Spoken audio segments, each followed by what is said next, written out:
My God, hello, Bird Lady Speaks here, coming to you guys with a really quick video because it's about to get dark. Now, in this video here, I wanted to discuss the most helpful homesteading tip that I can give you. So let's jump right into it.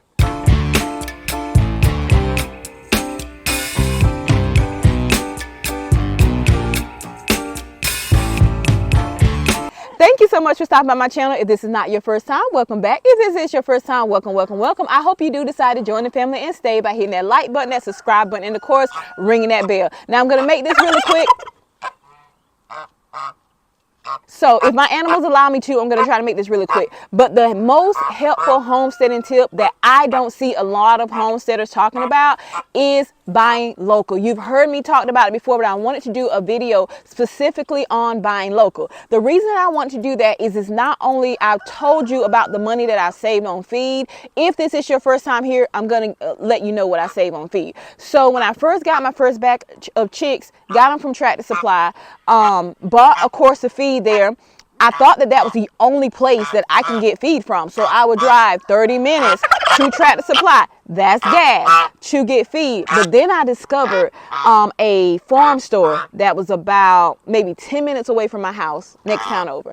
So I was paying anywhere between $25 to $30 a bag for a 40-pound bag of feed from Tractor Supply. Once I discovered this farm store, now I pay $12.50 for a bag of feed. If I want a higher protein bag of feed, I pay $14.50 for a 50-pound bag of feed.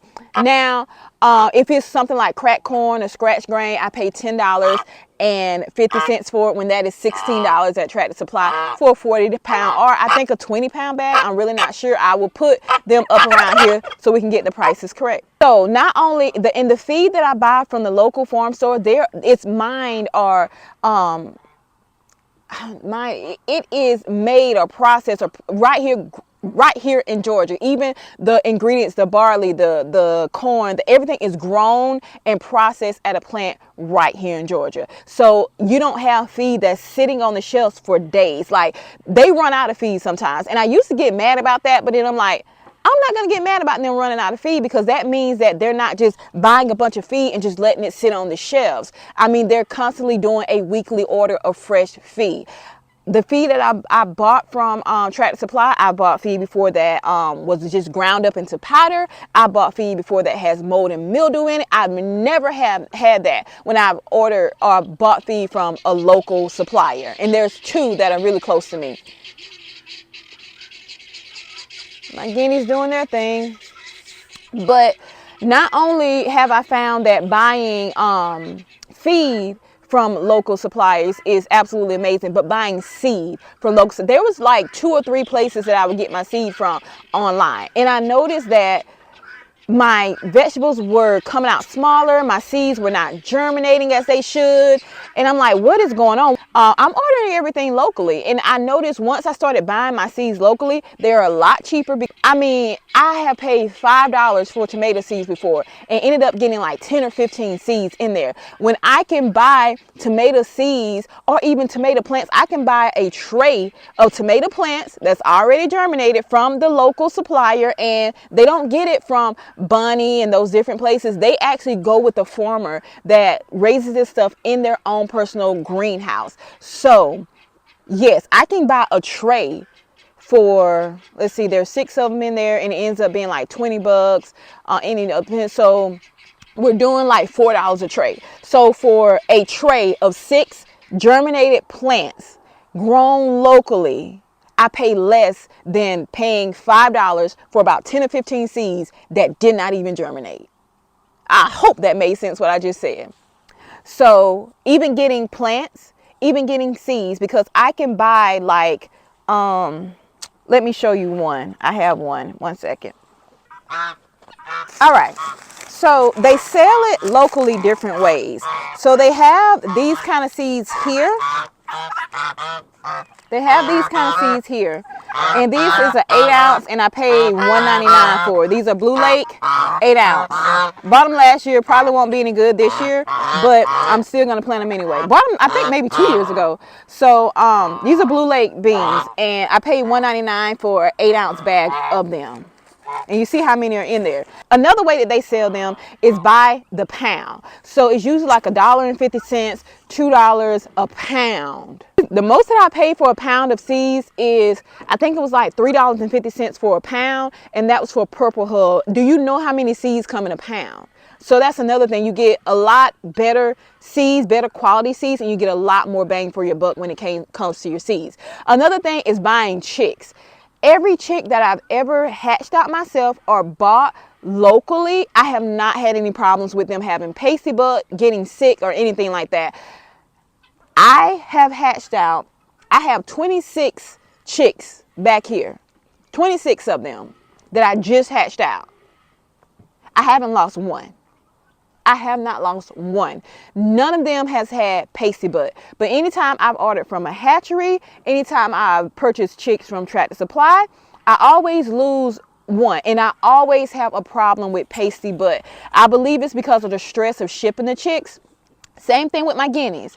I always have problems. Even if they don't die, I always have a problem with pasty butt. Hatch out my own, get them from a homesteader that hatched out their own, buy them from a local farm store. They do not have problems with pasty butt. Go figure. So, and another thing is, a lot of people don't think about this, but if you're keeping bees, buy your bees, look up local supplier. I guarantee you, if you live in a rural area, there's more than likely a local supplier, maybe within, like, I would say 30 minutes from where you live.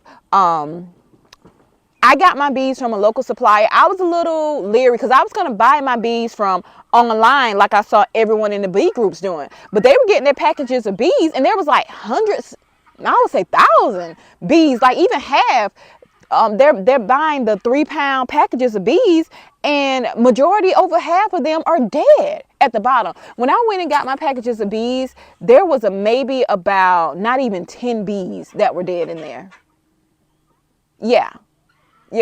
So one thing I do like about buying my bees locally is the bees are pretty much already used to the climate, the flowers, the habitat here. They're pretty much already used to it. Another thing that I found about buying bees locally is, like, the place that I purchase my bees from. Like, I want to run and keep running treatment-free beehives. I don't want to depend on a bunch of treatments to get rid of varroa mites. So this particular apiary has been working 20 plus years to breed a bee that is super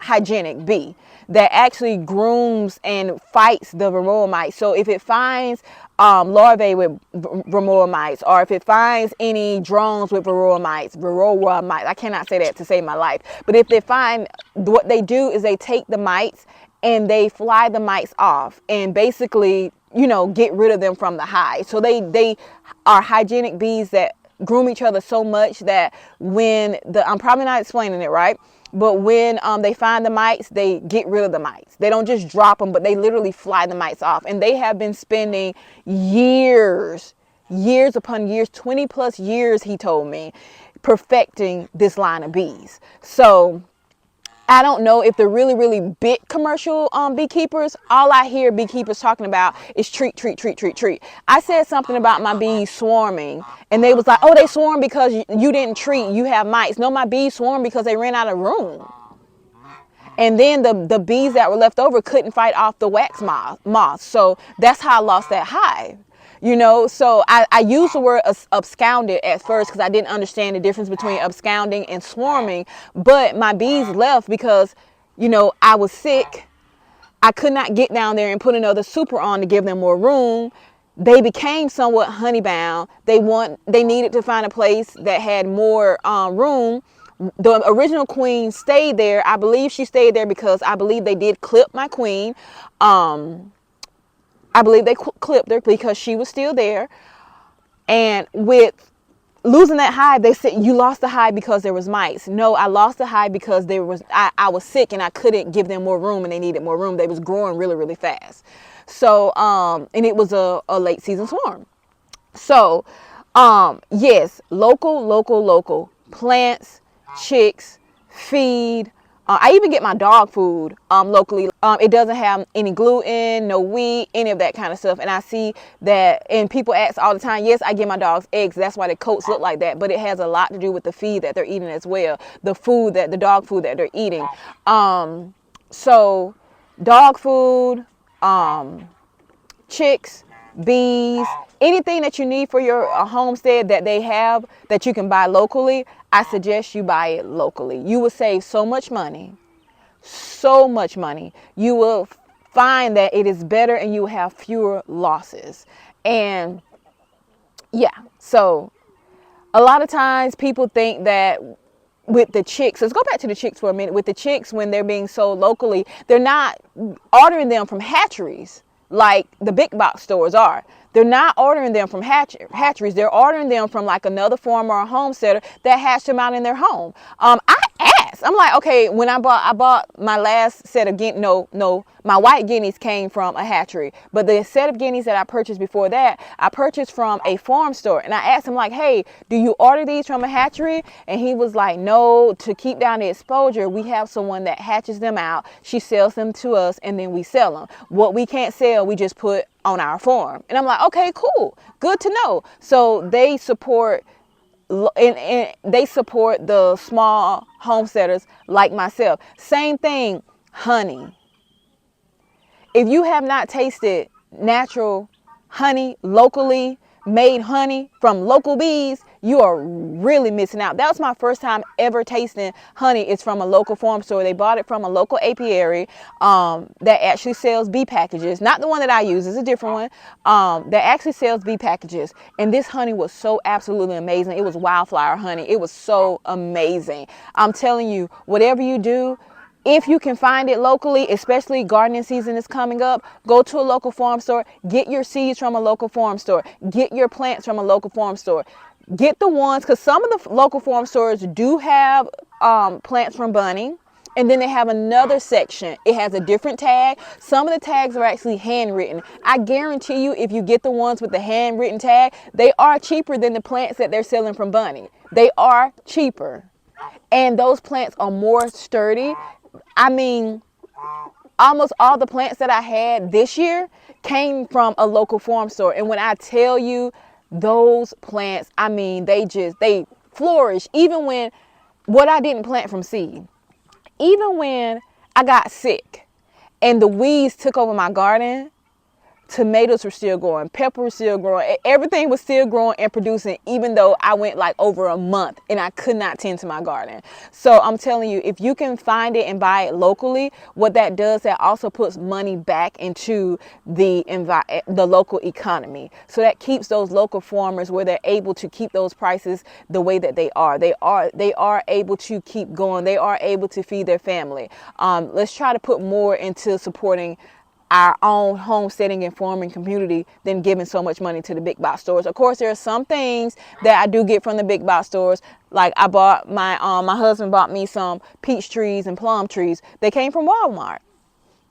Okay, so I'm not saying everything that I buy is from a local farmer, but I try to get most of my things, especially things that I use on a regular basis like feed. I try to get those from farm stores. So thank you so much, guys, for watching. It is getting dark.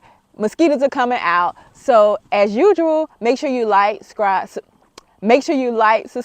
comment, and share. And as usual, toodaloo, bye-bye.